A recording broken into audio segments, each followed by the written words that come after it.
Bismillahirrahmanirrahim. Assalamualaikum warahmatullahi wabarakatuh.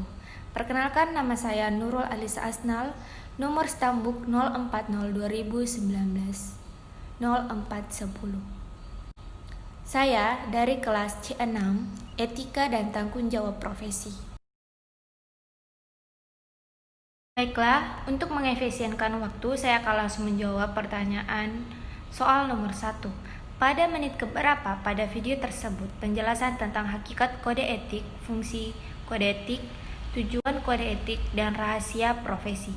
Yang pertama, hakikat kode etik dijelaskan pada menit ketiga, fungsi kode etik dijelaskan pada menit ke-10, dan tujuan kode etik dijelaskan pada menit ke-7, dan rahasia profesi dijelaskan pada menit ke-17.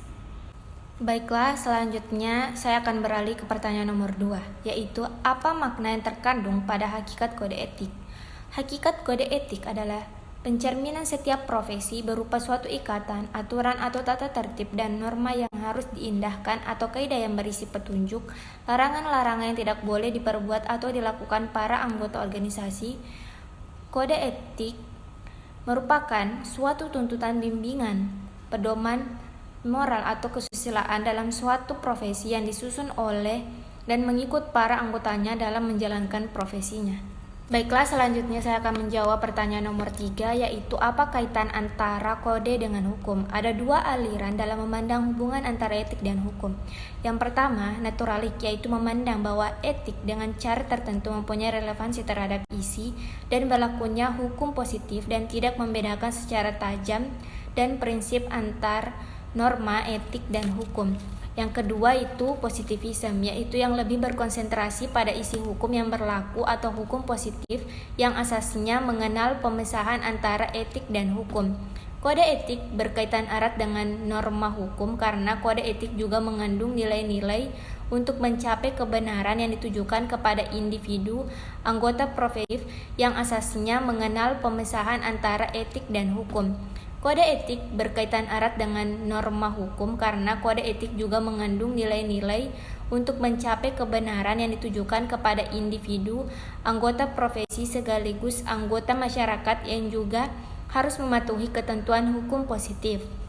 Baiklah, selanjutnya pertanyaan nomor 4. Bagaimana sikap para profesional dalam menjaga rahasia profesi? Yang pertama, profesional wajib menyimpan, melaksanakan, dan memegang teguh rahasia jabatan. Yang kedua, pelaksanaan tugas yang diemban dikualifikasikan sebagai rahasia profesi. Yang ketiga, kode etik mewajibkan menyimpan rahasia jabatan sehingga secara etik tidak dibenarkan profesional membuka rahasia yang diberikan dan atau dipercayakan kepadanya. Baiklah, selanjutnya nomor 5. Mengapa kode etik menjadi hal yang penting bagi para pengemban profesi? Kode etik berperan sangat penting pada suatu profesi. Agar profesi dapat berjalan dengan benar, maka perlu diikat dengan norma tertulis yang disebut dengan kode etik profesi. Kode etik profesi dapat diubah seiring dengan perkembangan zaman yang mengatur diri profesi yang bersangkutan dan perwujudan nilai moral yang hakiki dan maka perlu diikat dengan norma tertulis yang disebut dengan kode etik profesi. Kode etik profesi dapat diubah seiring dengan perkembangan zaman yang mengatur diri profesi yang bersangkutan dan perwujudan nilai moral yang hakiki dan tidak dipaksakan dari luar.